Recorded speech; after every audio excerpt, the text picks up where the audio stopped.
Hi everybody, it's Peter Zellens, Griniflix Adventure 8. Welcome to another video. Today's video is about a flash unit, the Godox X2T for Nikon. Works very well with the Nikon cameras. It's supposed to work with the Hasselblad cameras, but unfortunately I'm having a lot of trouble. When I wanted to use this trigger on the Hasselblad would not actually fire the trigger at all, whether it was through the lens or the trigger was set to manual. So this video is about how to actually make this work with your Hasselblad camera, a quick hack, and also a few more details with regards to how to upgrade the software and some of the challenges I had in getting information about this Godox trigger.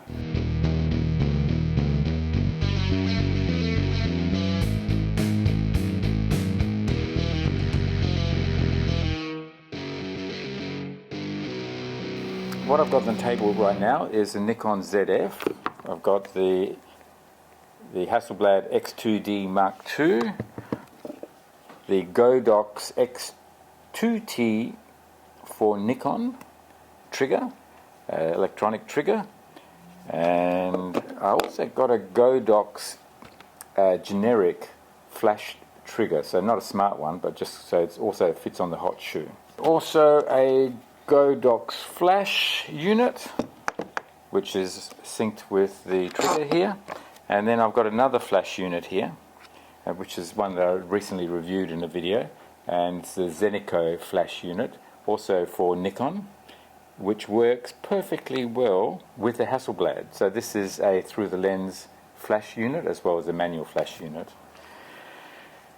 So theoretically, being the same connectors and everything, this unit can be fully manual, and it could also be through the lens flash trigger and controller.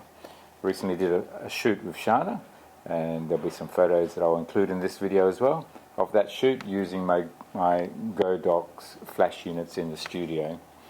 So I was frustrated when I was using both the Nikon Z9 as well as the Hasselblad for that particular shoot.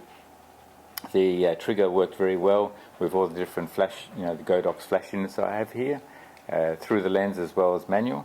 But when I wanted to use this trigger on the Hasselblad would not actually fire the trigger at all, whether it was through the lens or the trigger was set to manual. So I spent loads of time, hours and hours and hours, going through the internet and using ChatGPT AI to try and circumvent the searches and everything. It saved a lot of time, and I was really going down a rabbit's hole with trying to get this flash unit to actually work with the Hasselblad. I'll turn on the Hasselblad.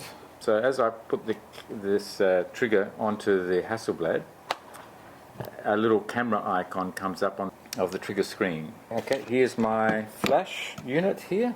If I press the test button on the trigger, that it's firing. Now just fire. Okay, so it's firing. But then when I want to actually take the shot with the camera here, I press that, it takes the shot, but it doesn't trigger the flash. So you don't have to watch the rest of the video. The quick hack is really quite simple. All you need to do is just pull the trigger back just slightly until the camera icon disappears off the back of the trigger here. Then you can operate the trigger in a manual mode, depending on how you've set your settings there. So when you take the shot now, it actually triggers the flash. That's a hack. That's how you get to operate this trigger manually, just by sliding it slightly back. Now, the reason why that works is you end up fooling the trigger, but basically the center contact on the hot shoe is quite large, whereas the other four little contacts are quite small.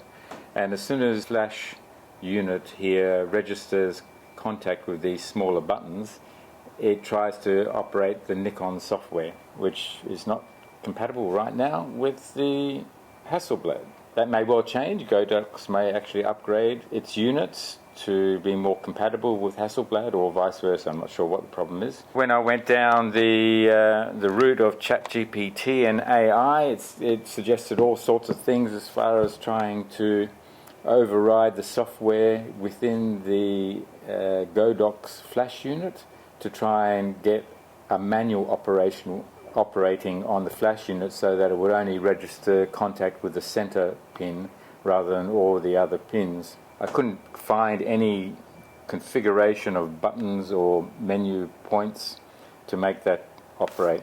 So the hack was just move the flash unit back slightly so the little camera icon disappears. Now the software then basically disengages the Nikon software and only the center hot shoe button or contact works, and therefore it triggers like that.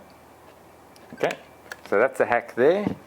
Just to prove that other flash units do work in through the lens metering. So this is the Zenico, this is the flash that I reviewed in a previous video. It's on, I turn the power on, you may be able to see here, but it's through the lens metering right now. I just focus on something, take the shot, and the flash works. And then if I change it to manual, so it's on manual now,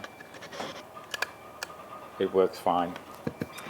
Well, I tried upgrading the software to see whether it makes any difference, and that produced all sorts of challenges as well. So this is what I'll go through now, is just how to actually upgrade the software. I had version 1.1 on here, and there are versions right up to version 1.4 for the X2T Nikon version, but then there are some complications as well. There are two versions that are available. One goes up to 1.4, one goes up to 1.3, and I'll talk about that as well. Alright, so I took some notes as far as the process that I had to go through.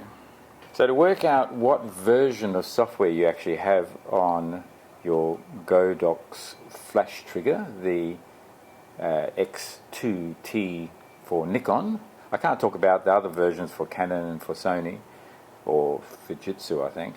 But this is the one for the Nikon. So if I go to menu, you can see that I've upgraded in the top right hand corner. After you've pressed menu, you can see it's version 1.3. When I first started the process, this was on version 1.1. When I went to the Godox website, godox.com, when I went to the support page, then I noticed that there were two versions available for the X2T-N version.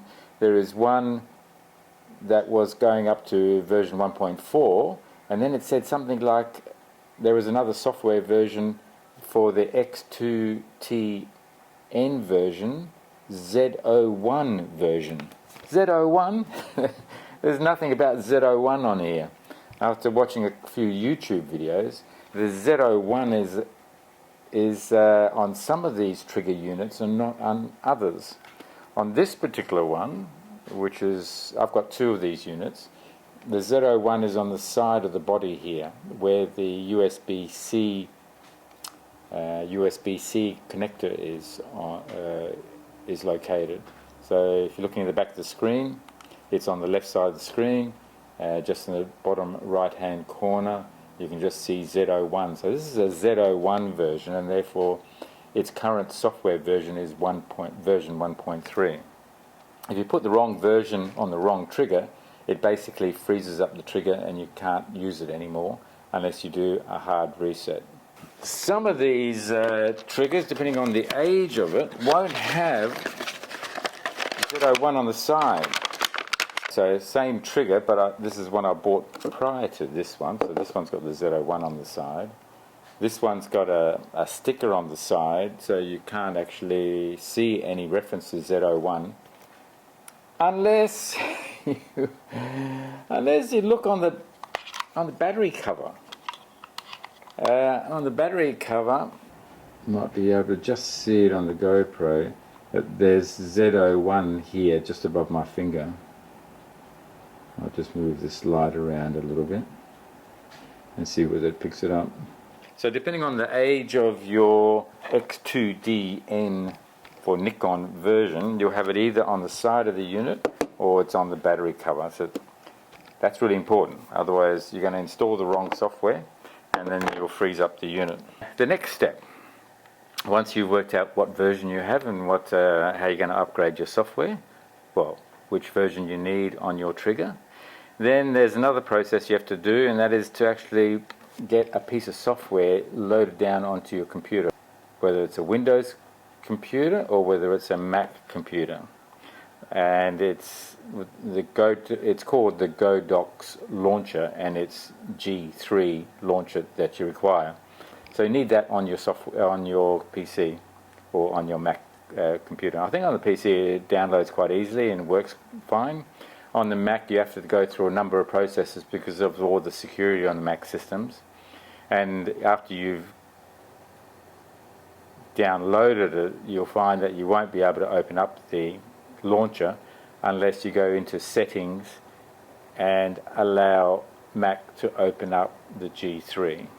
Okay, so now you've got the G3 launcher down. Now you can actually download the software for your trigger, and that will be with an extension .bin, so you can just put that on your desktop or whatever.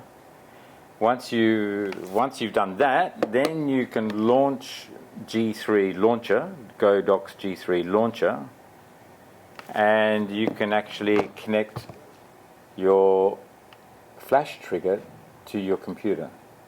Even that's not a straightforward process. The flash unit has a USB-C connector. The old USB connectors is a much larger one called a USB-A connector. But with my MacBook Pro, it's only got USB-C connectors on the actual computer. So if you use a USB-C to a USB-C cable between the trigger and the MacBook Pro, guess what? It doesn't work. It doesn't register connection with the Godox unit. You have to use a USB-C to a USB-A cable between the Godox unit and your computer.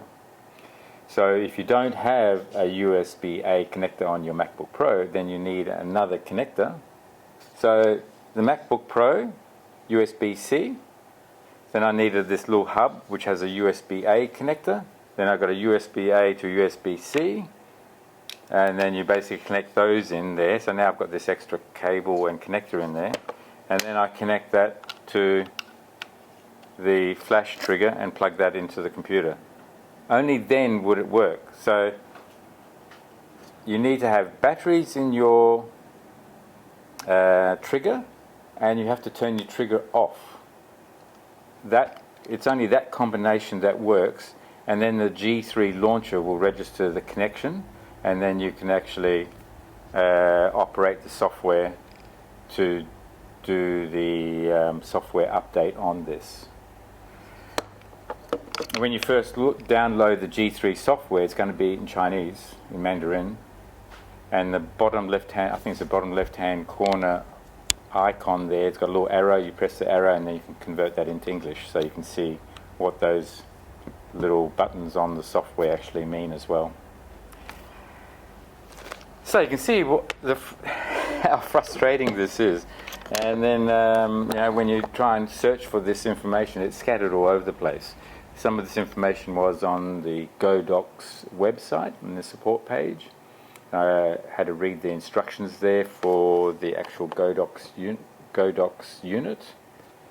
Other stuff was on YouTube videos. Other stuff I sort of worked out the hack myself to try and move this back a bit, and you can then operate this in the manual version.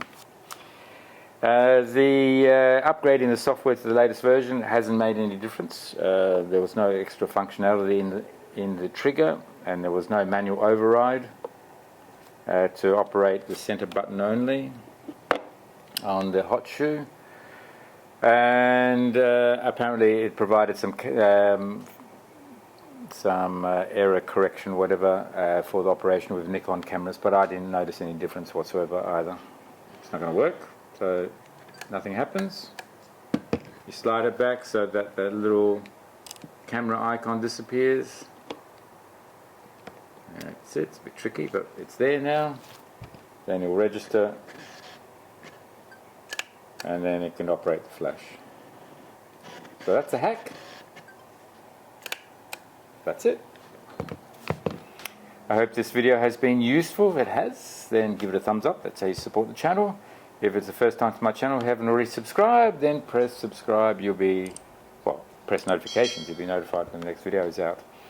If you're after some discounts with the companies that I'm affiliated with, then just go to my website, adventure8.com.au, go to the shopping tab, and you'll see all sorts of discounts available on equipment like iTech World, battery systems for four-wheel drive camping, and backup systems for your house as well.